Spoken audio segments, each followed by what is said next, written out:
Éclairage. La question à ne pas poser. Fuyez, pauvre fou!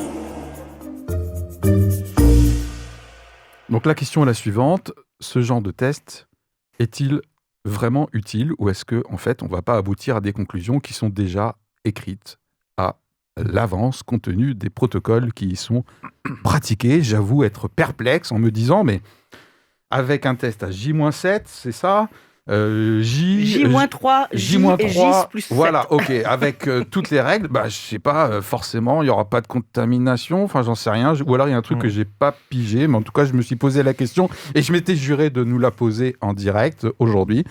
Eh bien, à quoi ça sert finalement tout ça? Oui. Voilà. Alors, David semble Parce que vouloir réagir. la science, moi, je nie pas qu'il y a des scientifiques qui essayent de mettre les protocoles les plus clairs pour avoir un retour scientifique exploitable. Ouais. Donc je veux pas préjuger de leur qualité, ils sont certainement plus intelligents que moi pour savoir le mener. Mais il y a quand même d'autres études qui ont été faites. Il y a déjà beaucoup d'études qui sont faites où on n'a pas forcément besoin de rassembler 5000 personnes, d'en faire un événement public, et quand même où le contenu symbolique est aussi lourd que le contenu scientifique. Par exemple, moi, l'étude que j'avais suivie là, et il y avait une émission sur la chaîne YouTube Science Étonnante qui le décortiquait très bien, c'est comment est-ce que dans un lieu clos, on peut transmettre l'épidémie. Voilà. Et ça, c'est très intéressant de l'étudier parce qu'on comprend que plus il y a de personnes et plus il y a de contacts, en fait, il faudrait se positionner dans la position, effectivement, si une personne est malade, combien de personnes elle risque de contaminer? Puisque ce qu'on sait, c'est que l'épidémie ne va continuer à se propager que si une personne malade contamine moins d'une personne, quoi. C'est-à-dire, en général, une personne malade sur deux contamine une personne. Au bout d'un moment, ça diminuera. Notre problème, c'est ce R qui doit toujours jamais dépasser 1, parce que dès qu'il dépasse 1, ça augmente très vite. Voilà. Et là, on l'a vu d'ailleurs, hein, notre courbe, il y a eu l'effet du confinement, c'est redescendu, ça redescend assez vite. Les lois les exponentielles, ça monte, c'est pour monter et pour descendre aussi. Ça marche très vite. Sauf que ça peut remonter très vite. Et donc déjà, ça, je trouve que c'est le point central. C'est pas les tests, c'est juste pour pas mettre trop les gens en danger, mais d'une certaine façon, on sait très bien que du coup, on n'aura peut-être pas assez statistiquement de points pour comparer, quoi. Alors. Bon, mais la conclusion alors de ces tests, moi j'ai l'impression c'est de toute façon il n'y aura aucune contamination dans ce genre de concert. La conclusion elle est écrite à l'avance. C'est ça, il y a des très grandes chances que ce soit ça. Bon alors, ok. Et s'il y en avait un, ça voudrait que statistiquement... Ça veut dire que malgré les tests, malgré le masque, malgré le machin, etc., donc, peut-être des fois moi je serais plus partisan de faire un test avec moins de précautions. Hein, c'est ce que tu suggérais je crois tout à l'heure à Anita, histoire de voir... alors bien sûr il faut trouver des volontaires mais... Oui, d'accord, mais ça veut dire... verrouillé. Moi, je me disais ça pouvait être quelque chose d'intéressant, sauf qu'entre 18 et 45 ans, sur 5000 personnes, il peut y avoir des cas graves quand même. Statistiquement, ouais, donc il y a le risque, c'est quand même... On met quand même... Mais supposons que les gens s'exposent et acceptent de travailler. On ne fait aucun test. Simplement, ça veut dire que ces 5000 personnes, il faut les isoler pendant 15 jours, mais en voyant personne, quoi. C'est-à-dire qu'il faut... Et ça, c'est que le problème, c'est que je trouve que j'ai l'impression, je ne suis pas sûr, mais j'ai l'impression qu'en France, on gère très mal les isolations. Les isolements. Et pour moi, c'est le problème, c'est que la réouverture des choses, on ne maîtrisera jamais complètement le fait que les gens gardent bien leur masque, quand ils vont aux toilettes, dans le lieu clos des toilettes, ils n'enlèvent pas le masque pour souffler un peu, pour discuter avec les copains, alors que parce qu'il n'y a pas de caméra pour les regarder, il n'y a pas de vigile pour vérifier qu'ils ont le masque. Et donc, dans ces lieux-là, il y aura toujours des failles. Et il y aura toujours des failles, et ces failles-là, le virus va s'y engouffrer si jamais le virus circule encore activement. Et quand il circule, le problème, c'est que très vite, on est débordé dans nos capacités de suivi des malades, d'isolement des malades et tout ça. À chaque fois, j'ai l'impression qu'on réinvente depuis 1 an ça. On se rend bien compte qu'on arrive à isoler 2-3 malades quand l'épidémie reprend. Où là, il y a tout d'un coup, dans un village, il y a un malade, et on suit, on boucle l'immeuble, on les met pendant... Mais là, quand il y a 30 000 cas par jour, c'est pas possible de suivre et d'être sûr que ces gens-là et tous leurs cas contacts ne vont être en contact avec personne. Ça n'est pas rentré dans notre culture. Je ne sais pas s'il faudra 1 an de plus pour que ça rentre, mais ça rentre pas. Je pense que c'est mort. Ok, d'autres réactions par rapport à la confession avant qu'on lance la dernière rubrique?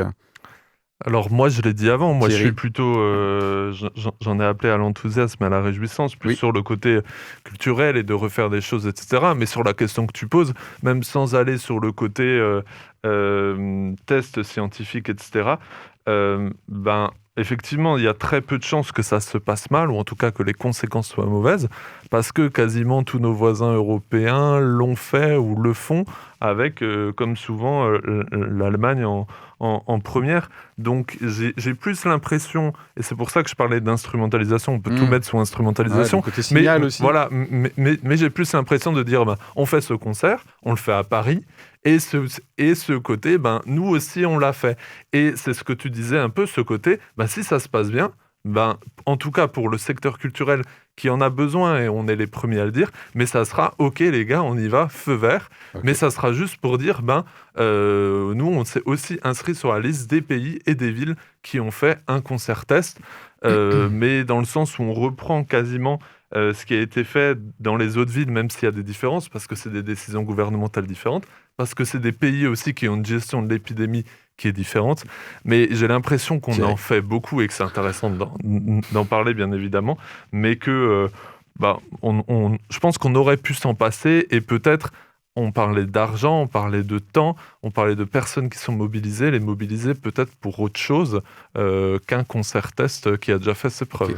David, mais peut-être après un dernier rapport de Anita, avant que Jésus revienne. Ouais, j'ai tout petit mot. Vraiment, et ça, toutes les études scientifiques l'assurent, il me semble, c'est que la ventilation des lieux est le principal moyen d'éviter la contamination.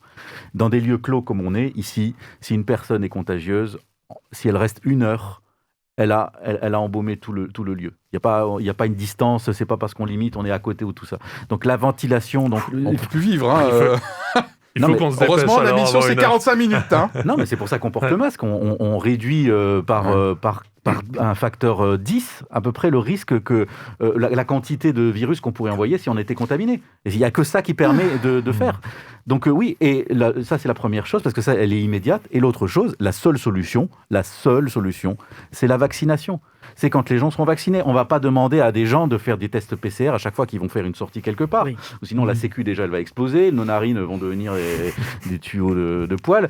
Et donc, non, il faut vacciner. Et je dirais, et je vais jusqu'à dire, David. il faut vacciner, proposer ça. On a la chance d'être dans un pays qui nous le propose gratuitement. S'il y a des réfractaires, ils attendront, je ne sais pas quand, mais pour moi, le pass sanitaire, il doit être très facile à utiliser quand on est vacciné.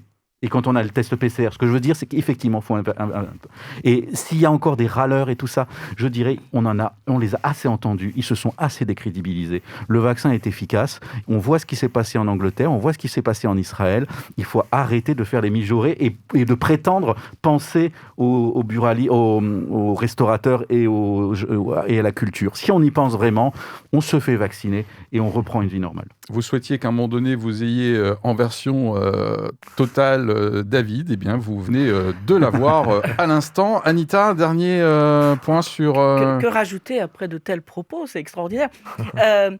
Le problème pour moi du concert test, c'est effectivement qu'on est sur une hypothèse qui est celle qui va être décidée déjà à partir du mois de juin avec le pass sanitaire. Donc, ce n'est pas le pass sanitaire en lui-même ou la question de la vaccination. Je te rejoins notamment dans le domaine de la vaccination, mais c'est dire on est en train de vérifier quelque chose qui de toute façon est décidé. Ok. Bon, alors, scientifiquement, il y aura peut-être des explications, peut-être qu'on va découvrir de nouveaux éléments, pourquoi pas, on verra. Éclairage. Plein phare et contre-jour. Regard croisé sur l'actualité.